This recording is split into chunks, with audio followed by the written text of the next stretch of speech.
Morning sir. Good morning sir. Good morning. Good morning sir. Sir എങ്ങനെയെങ്കിലും പറഞ്ഞാൽ ഞാനൊന്ന് പറഞ്ഞ് അഡ്ജസ്റ്റ് ചെയ്യാൻ പറ്റും നോക്കട്ടെ. Sir, yes. കൊണ്ടെന്റെ വിൽഫ്രഡിന് സാറിനെ കണ്ട് സംസാരിക്കണമെന്ന്. വിളിക്കൂ. വരൂ. Good morning sir. Morning. Memo കിട്ടിയില്ലേ? കിട്ടി. എക്സ്പ്ലനേഷൻ കൊണ്ടുവന്നിട്ടുണ്ടോ? ഈ അക്കൗണ്ടന്റിന്റെ കീ പോസ്റ്റിൽ ഇരുന്നിട്ട് ആബ്സെൻസിൽ ചാർജ് ആർക്കെങ്കിലും ഹാൻഡ് ഓവർ ചെയ്യണമെന്ന് നിങ്ങൾക്കറിയില്ലേ? അത് അങ്ങനെ ഒരു പതിവ് ഇവിടെ ഇല്ല സർ. ഇനി മുതൽ ആ പ്രൊസീജിയേഴ്സ് ഫോളോ ചെയ്യാം സർ. അതുപോട്ടെ, നിങ്ങളൊരു ലീവ് ആപ്ലിക്കേഷൻ പോലും കൊടുക്കാത്തതിന്റെ കാരണം? സാർ, അത് എന്റെ കുട്ടിക്ക് സുഖമില്ലാതെ പെട്ടെന്ന് ഹോസ്പിറ്റലൈസ് ചെയ്യേണ്ടി വന്നതുകൊണ്ട്. ആ ഡേ ബുക്കും ക്യാഷ് ബുക്കും അപ് ടു ഡേറ്റ് ആക്കി 2 ദിവസത്തിനും എന്നെ കാണിക്കണം. അതുപോലെ പ്രോപ്പർ വൗച്ചേഴ്സിന്റെ സപ്പോർട്ട് ഇല്ലാത്ത ധാരാളം ട്രാൻസാക്ഷൻസ് നടന്നതായി കാണുന്നുണ്ട്. ഇതൊന്നും പോരാ, എല്ലാം പ്രോപ്പർ ആയിരിക്കണം. ശരി സർ. പിന്നെ ആ ബോംബെ ബ്രാഞ്ചുമായിട്ടുള്ള ട്രാൻസാക്ഷനിൽ ഒരു 1,45,000 റുപ്പീസിന്റെ മിസ്അപ്രോപ്രിയേഷൻ നടന്നതായിട്ട് അവർ കംപ്ലൈന്റ് ചെയ്തിട്ടുണ്ടല്ലോ. അത് ആക്ച്വലി അവരുടെ മിസ്റ്റേക്കാണ് സർ. ഞാൻ കറക്റ്റ് ആയിട്ട് 1,45,000 ഡ്രാഫ്റ്റ് അയച്ചിട്ടുള്ള. എനിവേ, ആ ട്രാൻസാക്ഷൻ എൻക്വയറിയുടെ ഫയലും അപ് ടു ഡേറ്റ് ആക്കി കാണിക്കണം. Sir. Mister Dayanandan sir, 1 minute. I am not at all happy with the whole setup here. ഒരു ടോട്ടൽ അഴിച്ചുപണി ആവശ്യമാണ്. ഹെഡ് ഓഫീസിൽ നിന്നും ഇൻസിസ്റ്റ് ചെയ്തിരിക്കുന്ന ടാർഗറ്റിന്റെ 50% പോലും അച്ചീവ് ചെയ്യാൻ നമ്മളെ കൊണ്ട് കഴിഞ്ഞിട്ടില്ല. അതാണെങ്കിൽ പെൻഡിങ്ങും. ഡേ ബൈ ഡേ നമുക്ക് നല്ല നല്ല കസ്റ്റമേഴ്സിനെ നഷ്ടപ്പെട്ടുകൊണ്ടിരിക്കുകയാണ്. ഒരു സ്റ്റെനോഗ്രാഫറുടെ പോസ്റ്റ് വേക്കന്റ് ആക്കി കിടക്കാൻ തുടങ്ങിയിട്ട് നാളെത്രയായി? അത് ഹെഡ് ഓഫീസിലേക്ക് പലതവണ റിമൈൻഡർ അയച്ചിട്ടും ആപ്ലിക്കേഷൻ കോൾ ഫോർ ചെയ്ത് ടെസ്റ്റ് ഇന്റർവ്യൂ ഒക്കെ നടത്തി ആളെ പോസ്റ്റ് ചെയ്ത് വരുമ്പോഴേക്കും കാലം എത്ര പിടിക്കും? ടെമ്പററി വേക്കൻസിയിൽ പോസ്റ്റ് ചെയ്യാൻ കുറച്ചുപേരെ ഇന്റർവ്യൂ ചെയ്ത് ഞങ്ങളൊരു ലിസ്റ്റ് പ്രിപ്പയർ ചെയ്തിട്ടുണ്ടായിരുന്നു. പക്ഷെ അതിന്റെ കാലാവധി കഴിഞ്ഞിരിക്കുക. അത് സാരമില്ല, ആ ലിസ്റ്റിലെ നെക്സ്റ്റ് എലിജിബിൾ ഹാൻഡിന് ഒരു അപ്പോയിന്റ്മെന്റ് ഓർഡർ അയച്ചോളൂ. അല്ലാതെ ഹെഡ് ഓഫീസിൽ നിന്നൊക്കെ ഞാൻ അപ്രൂവൽ വാങ്ങിച്ചോളാം. പിന്നെ only for 6 months or till a permanent hand takes charge എന്ന് അപ്പോയിന്റ്മെന്റ് ഓർഡർ പ്രത്യേകം കാണിക്കണം. ഓക്കെ?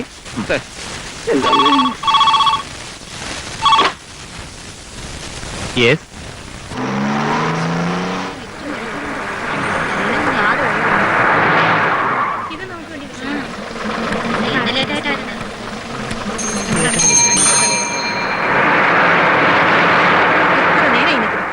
ആ ബസ് മാത്രമല്ല കേട്ടോ, ഓഫീസ് പോകുമ്പോൾ ടൈം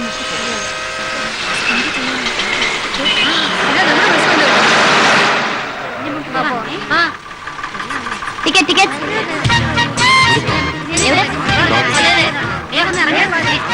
ടിക്കറ്റ് അവിടെ ആരെങ്കിലും ടിക്കറ്റ് എടുക്കാനുണ്ടോ? എവിടെ? ഒരു ടവർ ജംഗ്ഷൻ. എന്നെ മനസ്സിലായില്ലേ? ബസ് ചാടി കയറിയപ്പോ തട്ടിയിട്ട് ഉരുണ്ട് വീണ്. മനസ്സിലായി. ചേഞ്ച് ഇല്ലേ? ചേഞ്ച് ഇല്ലാത്തോണ്ടാ. ഇതുപോലെ 2 രൂപയുടെ ടിക്കറ്റിന് 100ന്റെ നോട്ടും കൊണ്ട് 10 പേര് കയറിയാൽ ഞങ്ങൾ എന്ത് ചെയ്യും? ഇതേപോലെ 100 രൂപ നോട്ട് വരുമ്പോ ചില്ലറ ഇല്ലാന്ന് മുറുക്കാൻ കിടക്കാരും ഓട്ടോറിക്ഷക്കാരും ബസ്സുകാരും പറഞ്ഞ സാധാരണക്കാരായ ഞങ്ങൾ എന്ത് ചെയ്യും? ബാക്കി കുറിച്ചിട്ടുണ്ട്. നിങ്ങളോടൊന്ന് മാറി നിൽക്കാൻ എത്ര പ്രാവശ്യം പറയുന്നു? സമ്മാർദ്ദം കാണിക്കുന്നോ? ഇവൻ അല്ലെങ്കിൽ അങ്ങനെ തന്നെയാ സിസ്റ്റർ, വൃത്തികേടെ കാണിക്കും. പോട്ടെ, സാരമില്ലെന്നേ, വിവരക്കേട് കൊണ്ട് ചെയ്തു പോയതാ. സ്മാർട്ട് ആവല്ലേ? 2-3 ദിവസമായി ഇവന്മാർക്ക് ഈ രോഗം തുടങ്ങിയിട്ട്. രോഗം ഞങ്ങൾക്കല്ല, നിനക്കാ. അല്പക്കൂടെ മാന്യമായിട്ടൊക്കെ പെരുമാറിക്കൂടെ സഹോദര? നീ ആരടാ? ഇവളുടെ ലോക്കൽ ഗാർഡിയനോ? അതെ, ആണെന്ന് തന്നെ വെച്ചോ. നിന്റെയൊക്കെ ധൈര്യം ഒന്ന് കാണട്ടെ. ചോണുണ്ടെങ്കിൽ തൊട്ട് നോക്കണം ഒന്നൂടെ. തൊട്ടാൻ എന്തിയോടാ? എന്തിന്റെ കാര്യത്തിന് തൊട്ട് നോക്കണം. തൊട്ട് നോക്കണം. നിന്റെയൊക്കെ ട്രെയിനിങ് ഇവിടെ അല്ല കാണിക്കുന്നത്, ബസ്സിനകത്ത്. എന്ത് തോന്നിയാസം കാണിക്കാൻ അങ്ങനെ സമ്മതിക്കില്ല. പൗരബോധമുള്ള ചെറുപ്പക്കാരിവിടെ ഉണ്ട്. എനിക്ക് സ്വല്പം ജോലിയുണ്ട്. പഠിച്ചിട്ട് എന്നടാ കണ്ടക്ടർ ആയിട്ടൊക്കെ പറയണം. യാത്ര ചെയ്യാനുള്ള യോഗ്യതല്ല. ഇറങ്ങിപ്പോടാ. അവനിങ്ങോട്ട് പറഞ്ഞിട്ട് ഞാൻ പറഞ്ഞിട്ട് പിന്നെ ഞങ്ങളെ കിട്ടൂടാ. പിന്നെ നമ്മളെ പാളയൊക്കെ കഴിഞ്ഞിട്ട് എന്നടാ വന്നത്?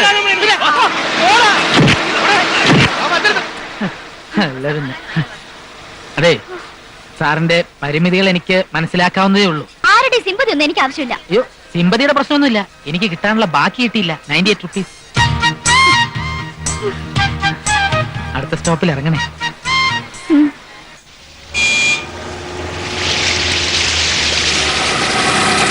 ഓ, പാരയായി.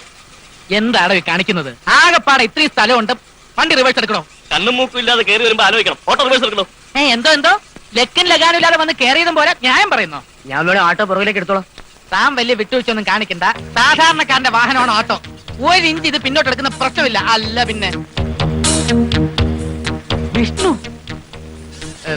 താനാണ് ഈ കുഴപ്പം മുഴുവൻ ഉണ്ടാക്കിയത്. എടോ, വലിയ വണ്ടികളെ കാണുമ്പോ ചെറിയ വണ്ടികളെ അടക്കത്തോടെയും ഒതുക്കത്തോടെയും വിനയത്തോടെയും പെരുമാറണം. അത് ശരി, ഇപ്പൊ വാദി പ്രതിയായോ? വാദിയാണെന്നും പ്രതിയാണെന്നും ജഡ്ജിയാണ് തീരുമാനിക്കേണ്ടത്. കൃഷ്ണൻകുട്ടി. ഞാൻ നീ വന്നേ.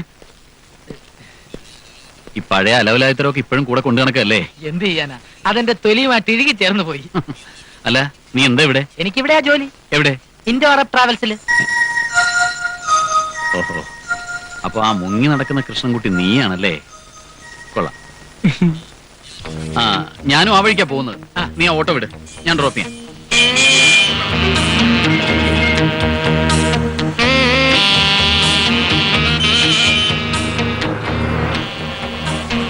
നീ ഇപ്പൊ എവിടെയാ?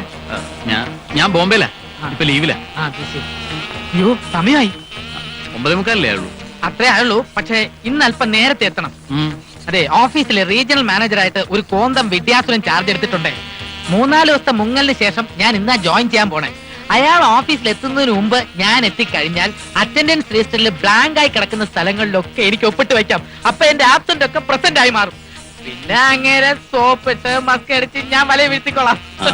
ഏതായാലും ഞാനും കൂടെ നിന്റെ ഓഫീസിലൊന്ന് വരാം. എന്തിനാ? നിന്റെ ഓഫീസൊക്കെ ഒന്ന് കണ്ടിരിക്കാമല്ലോ. എന്നാ വാവാ, വെൽക്കം.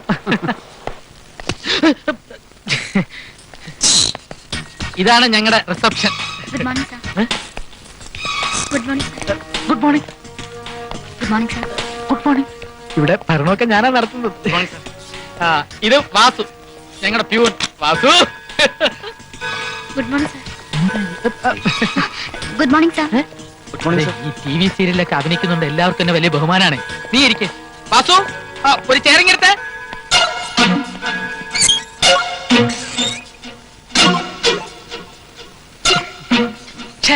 എന്നാ ഓഫീസിനകത്ത് കയറുന്നതിന് മുമ്പെങ്കിലും ഒരു വാക്ക് പറഞ്ഞുകൂടായിരുന്നോ നിനക്ക്? സ്റ്റാഫിന്റെ മുന്നിലൊക്കെ എനിക്ക് എന്ത് വില ആയിരുന്നെന്ന് അറിയാമോ? നീ കാരണം എല്ലാം നഷ്ടപ്പെട്ടു. ഓ, ആ പഴയ ലാത്തിയടി തന്നെ.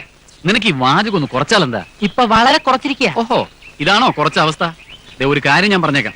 നിന്റെ ഈ TV നാടകവും ഒരുമാതിരി അലന്ന സ്പോൺസേഡ് സീരിയലും ഒക്കെ ഇന്നത്തോടെ നിർത്തിക്കോണം. അടങ്ങി ഒതുങ്ങി കഴിയാമെങ്കിൽ മാത്രം എന്റെ കൂടെ ജോലി ചെയ്താൽ മതി. അല്ല, ഒരു കലാകാരന്റെ അന്തർദാഹം. അന്തർദാഹം അത് നല്ല പൈപ്പോളം കുടിച്ചാൽ മാറിക്കോളും. TV-യിൽ അഭിനയം വേണോ ഓഫീസ് ജോലി വേണോ എന്ന് ഇന്ന് തീരുമാനിക്കണം. അങ്ങനെയാണെങ്കിൽ എനിക്ക് അഭിനയം വേണ്ട, ജോലി മതി. പിന്നെ പുറത്ത് വെച്ച് നീ എന്നോട് കാണിക്കുന്ന ഈ സ്വാതന്ത്ര്യമൊന്നും ഓഫീസിൽ വെച്ച് കാണിക്കരുത്.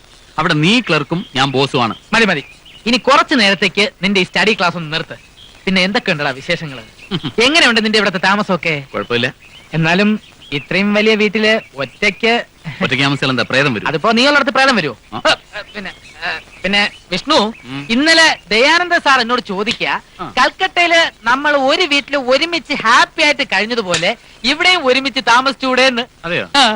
അതിന് ഞാനാണ് റീജിയണൽ മാനേജർ എന്ന് നിനക്ക് ഇന്നല്ലേ മനസ്സിലായത്? പറഞ്ഞോലെ അതും ശരിയാണല്ലോ. ഇനി ഞാൻ വല്ല സ്വപ്നവും കണ്ടതായിരിക്കും. മതി മതി മതി. എടാ, കിടന്നുരുളാതെ. കൽക്കട്ടയിൽ താമസിച്ചുകൊണ്ടിരുന്നത് പോലെ തന്നെ കഴിഞ്ഞോളാമെങ്കിൽ ഇവിടെയും താമസിച്ചോ. മനസ്സിലായില്ല. എന്റെ ഒരു പേഴ്സണൽ കുക്കും കൂടിയായിട്ട്. ഞാനൊരു തമാശ പറഞ്ഞതല്ലേ. ഏതായാലും പാചകത്തിന്റെ കാര്യത്തിൽ നീ ആളൊരു കൊച്ചുമെടുക്കനാ. ഇന്ന് തന്നെ ഇങ്ങോട്ട് താമസം മാറ്റിക്കും. നീ ഇങ്ങനെ പെട്ടെന്ന് 1 രൂപ ചോദിച്ചാൽ ഞാൻ എവിടെ നിന്ന് തരാനാ? എങ്ങനെയെങ്കിലും രൂപ ഉണ്ടാക്കി ക്യാഷ് ബാലൻസ് ശരിയാക്കിയില്ലെങ്കിൽ ആകെ പ്രശ്നമാവും.